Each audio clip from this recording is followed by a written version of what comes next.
ناظرین، دعا زہرا کیس مکمل طور پر ایکسپوز ہو کر رہ گیا ہے اور اب ظہیر احمد کی گرفتاری تک متوقع ہے اور جلد آپ ظہیر احمد کو سلاخوں کے پیچھے بھی دیکھیں گے۔ جو کہانی ہمیں سنائی گئی تھی اس میں بہت ساری چیزیں تھیں جو مشکوک تھیں، جس پر ہم سوال اٹھاتے رہے کہ ایسا کیسے ہو سکتا ہے، جس میں ایک بڑا معاملہ یہ بھی تھا کہ جو کہانی سامنے آئی تھی اس میں یہ تھا کہ دعا جو ہے وہ اکیلی کراچی سے لاہور آئی ہے اور کراچی سے لاہور آئی، پھر یہاں پر اسے ظہیر احمد ملا جس نے دوستوں سے ادھار لے کر جو ہے وہ ٹیکسی والے کو پیسے دیے۔ لیکن اب جو انویسٹیگیشن آفیسر نے جو رپورٹ جمع کروائی ہے اس میں تہلکہ خیز انکشافات ہوئے ہیں اور اس سے جو کیس کا پانسا ہے مکمل پلٹ چکا ہے اور بات جو ہے وہ مکمل طور پر دعا زہرا کے جو پیرنٹس ہیں ان کے حق میں چلی گئی ہے۔ اب یہ رپورٹ کیا آئی ہے اور اس میں کیا انکشافات ہوئے ہیں اور ظہیر احمد کی گرفتاری کس طرح ہونے والی ہے، یہ تمام چیزیں میں آپ کے سامنے رکھوں گا۔ جو انویسٹیگیشن آفیسر ہیں دعا زہرا کیس کے، انہوں نے یہ رپورٹ عدالت میں جمع کروائی ہے جس میں انہوں نے CDR یعنی جو کال ڈیٹا رپورٹ ہے ظہیر احمد کے فون کی وہ جمع کروائی ہے اور اس میں انہوں نے لوکیشن کے بارے میں بتایا ہے کہ ظہیر احمد کی اس روز لوکیشن کہاں پر تھی جس روز دعا جو ہے وہ اپنے گھر سے نکلی ہے۔ 16 اپریل کو دعا زہرا جو ہے وہ اپنے گھر سے نکلتی ہے اور 16 اپریل کو جو ظہیر احمد کی لوکیشن ہے وہ بھی کراچی میں آ رہی ہے۔ 15 اپریل کو جو ظہیر احمد ہے وہ ٹاؤن شپ لاہور سے روانہ ہوتا ہے، 16 کو وہ کراچی پہنچتا ہے اور پھر 16 کو ہی وہ واپس لاہور کے لیے روانہ ہوتا ہے۔ اب یہاں پر ایک اور بڑی انٹرسٹنگ چیز ہے، وہ یہ ہے کہ جو نکاح کی ڈیٹ ہے وہ 17 اپریل کی ہے اور جو جگہ بتائی گئی ہے نکاح کی وہ لاہور کی ہے، لیکن 17 اپریل کو جو فون کی لوکیشن آ رہی ہے ظہیر احمد کی وہ بہاول نگر کی ہے، یعنی 17 کے دن جو ہے وہ ظہیر احمد بہاول نگر میں تھا، لیکن جو نکاح کی ڈیٹ ہے وہ 17 کی ہے اور وہ بھی جو جہاں پر ہوا ہے وہ لاہور کا وہ بتایا گیا ہے۔ تو اب یہ بھی مشکوک ہے اور یہ بھی قابل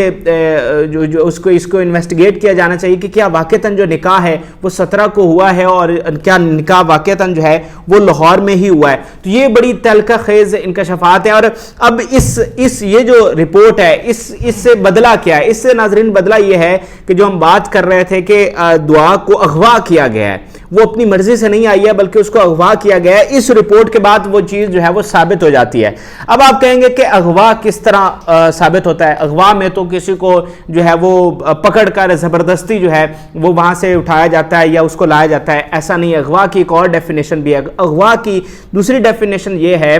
کہ جب آپ کسی کو ورغلا کر بلاتے ہیں، یعنی یہ جو کم عمری کی شادیاں ہوتی ہیں وہ اسی طرح سے ہی ہوتی ہیں کہ جب آپ ان کو ورغلا کر لڑکی کو گھر سے باہر بلاتے ہیں اور بچوں کے اگر ہم بچوں کی مثال لیں تو بچوں کو آپ کھلونا دکھا کر آپ لے کر جاتے ہیں، تو اس میں بچے کے ساتھ کوئی زبردستی تو نہیں کی گئی، لیکن آپ ورغلا کر وہ جو اس کے گارڈین ہیں، جو اس کے والدین ہیں، جو ان کے رشتہ دار ہیں، ان کی مرضی کے بغیر آپ اس کو لے کر جاتے ہیں۔ تو یہ اغوا کی دوسری تعریف ہے جس کی مد میں یہ بات ثابت ہوتی ہے کہ ظہیر احمد نے دعا کو اغوا کیا ہے، اسے ورغلا کر گھر سے لے کر گیا ہے، کیونکہ میڈیکل رپورٹ میں یہ ثابت ہو چکا ہے کہ دعا زہرا کی جو ایج ہے وہ شادی کے اس قابل نہیں، اور جو چائلڈ پروٹیکشن کا لا ہے سندھ میں اس کے مطابق جو اغوا کی ڈیفینیشن ہے اس میں بھی یہ ساری چیزیں آتی ہیں، کیونکہ یہ روٹین کے معاملات ہیں۔ جو کم عمر کی شادیاں ہوتی ہیں، بچی نابالغ ہوتی ہے، اسے اتنی سمجھ نہیں ہوتی، تو اسے اسی طرح گھر سے جو ہے وہ ورغلا کر باہر لایا جاتا ہے۔ تو اب ظہیر احمد پر بہت جلد آپ دیکھیں گے کہ ان پر اغوا کے حوالے سے ان کو سزا ہوگی اور پولیس، اب میں آپ کو بتا دوں کہ ظہیر احمد کی بہت جلد گرفتاری بھی ہو سکتی ہے اور دعا زہرا کو بازیاب کروا کے ان کے والدین کے حوالے بھی کیا جا سکتا ہے۔ یعنی پہلے جب یہ کیس چل رہا تھا تو آپ دیکھتے تھے کہ دونوں جو ہے وہ عدالت میں پیش ہوتے تھے اور دعا جو ہے وہ پولیس کی کسٹڈی میں ہوتی تھی، والدین کے ساتھ ملنے نہیں دیا جاتا تھا، لیکن اس رپورٹ کے بعد معاملہ یکسر بدل گیا ہے۔ اب معاملہ دوسری طرف چلا گیا ہے کیونکہ اب یہ بات ثابت ہوتی جا رہی ہے کہ اس کو اغوا کیا گیا ہے۔ تو اغوا میں جیسے پولیس کارروائی کرتی ہے کہ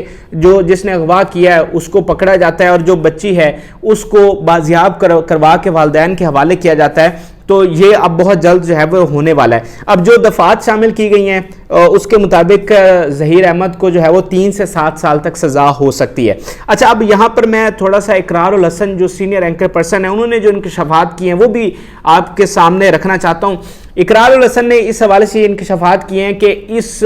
ظہیر احمد کے پیچھے ایک پراپر گینگ ہے اور ان کا مقصد یہ تھا. اس سے پہلے اقرار الحسن نے اس حوالے سے کوئی ویڈیو نہیں بنائی اور نہ ہی اس کیس پر انہوں نے کام کیا ہے. ان کی جو پہلی ویڈیو آئی ہے اس میں انہوں نے بڑے تہلکہ خیز انکشافات کیے ہیں. ان کے مطابق یہ پراپر ایک گینگ ہے جو اسی طرح سے کم عمر لڑکیوں کو بلواتا ہے اور پھر ان کو جسم فروشی کے جو اڈے ہیں وہاں پر بھیج دیا جاتا ہے, ایک گینگ کو, پھر دوسرے کو, پھر تیسرے گینگ کو. اسی طرح لڑکیاں جو ہیں وہ بیچ دی جاتی ہیں اور دعا زہرا کے حوالے سے بھی ان کا یہی پلان تھا. لیکن جب دعا کے جو پیرنٹس ہیں انہوں نے میڈیا پر آواز اٹھائی اور یہ کیس جو ہے وہ ہائی لائٹ ہو گیا تو پھر یہ گینگ جو ہے انہوں نے اپنا اسٹریٹجی چینج کی اور اس کو نکاح کی صورت میں لے کر آئے اور اس کو ایک لو میرج جو ہے وہ قرار دیا. لیکن اصل میں اس کے پیچھے گینگ ہے اور اب ان کے مطابق اطلاعات یہ ہیں کہ اگر یہ معاملہ مزید بڑھتا ہے اور گینگ کے جو چہرے ہیں وہ بے نقاب ہوتے ہیں تو پھر دعا کو قتل بھی کیا جا سکتا ہے اور یہ اس کو رنگ دیا جائے گا خودکشی کا کہ دیکھیں, اور پھر ہمدردیاں سے میٹی جائیں گی کہ دیکھیں جی ان کے پیرنٹس کی وجہ سے جو ہے وہ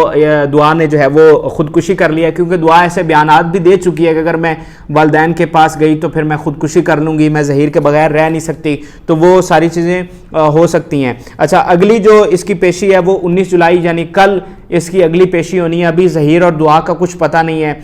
وہ فرار ہیں, ان کے بارے میں کوئی معلومات نہیں ہے کہ وہ کہاں پر ہیں. ابھی جو ضمانت ہونی تھی, ضمانت کے لیے خود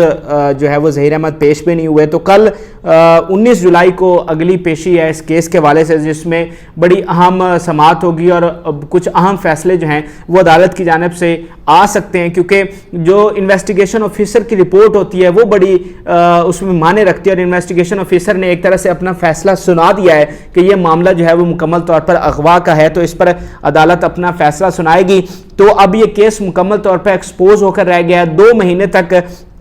بے وقوف بنایا جاتا رہا عوام کو اور کیا سے کیا کہانی سنائی جاتی رہی, کیا من گھڑت کہانی عوام کو سنائی جاتی رہی. جیسے آپ کو یاد ہوگا کہ ایک عائشہ اکرم کیس تھا, شروع میں کیا معاملہ تھا, بعد میں کس طرح سے ایکسپوز ہوا, لیکن اس میں یہ تھا کہ وہ بڑی جلدی ایکسپوز ہو گیا, 2-4 دنوں میں وہ ایکسپوز ہو کر رہ گیا. لیکن یہ وہ واحد کیس ہے جس کو اتنے دن لگے اصل کہانی سامنے آنے میں اور ابھی بھی مکمل کہانی جو ہے وہ سامنے نہیں آئی. اب مزید جو سماعتیں ہوں گی یا جو پولیس کی تفتیش ہے وہ آگے بڑھے گی تو مزید جو جھوٹ ہے وہ بے نقاب ہوگا. بہرحال اب یہ معاملہ مکمل طور پر والدین کے حق میں جاتا ہوا نظر آ رہا ہے اور ایسا لگ رہا ہے کہ دعا جو ہے اپنے والدین کے پاس واپس چلی جائے گی. مزید اس حوالے سے اپڈیٹ آئیں گی تو آپ کے ساتھ شیئر کریں گے. اجازت دیجیے, اللہ حافظ.